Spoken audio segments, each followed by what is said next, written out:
এই দুনিয়া থাকার জায়গা না। ছোট্ট একটা জীবন আছে, এই নিয়ে আমরা কত অহংকার করি।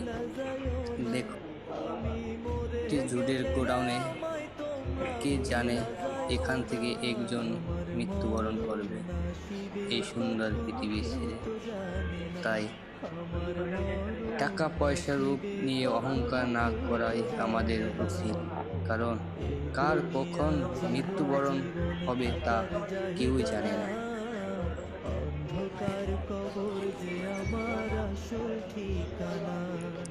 আমরা কত অহংকার করি, কত বড়াই করি, কিন্তু আমরা কখনো ভাবি না যে আমাদের চলে যেতে হবে হঠাৎ করে।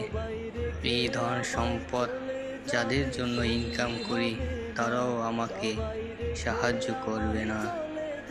মৃত্যুর কয়েকদিনের পরেই আস্তে আস্তে সবাই ভুলে যাবে।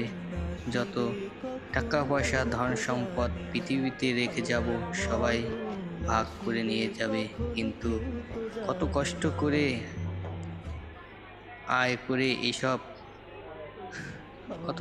করে আয় করে এটি তৈরি করেছি, কিন্তু তারা ভুলে যাবে। তাই তারা মোবাইল চালাতে আসে, হঠাৎ করে দেখুন উপরে থেকে একটি বস্তা পড়ল তার মাথার উপর। পড়া কিছুক্ষণ পরে কয়েকটি ছাড়া দিয়ে চলে গেল। আমার সাথে যা যা যাবে সেইগুলো আমল করে যাওয়া আমাদের উচিত, কারণ এই পৃথিবীটা একটি স্বার্থপরের জায়গা এবং পরকালের শান্তির জন্য এই পৃথিবী একটি বাজার। আমি এই বাজারে এসে যেমন বাজার করব ওই তেমনই ফল পাবো পরকালে। আপনি হাসলেও কবরে যাইতে হবে, কাঁদলেও কবরে যাইতে হবে। রাজপ্রাসাদের ওই অট্টালিকাতে যে থাকে সেও একদিন মরে যাবে, জীর্ণ কুঠিরে কুড়ে ঘরে যে থাকে সেও মরে যাবে।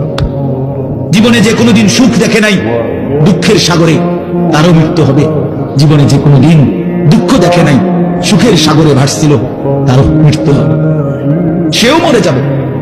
কবর নিশ্চিত, কবর নিশ্চিত।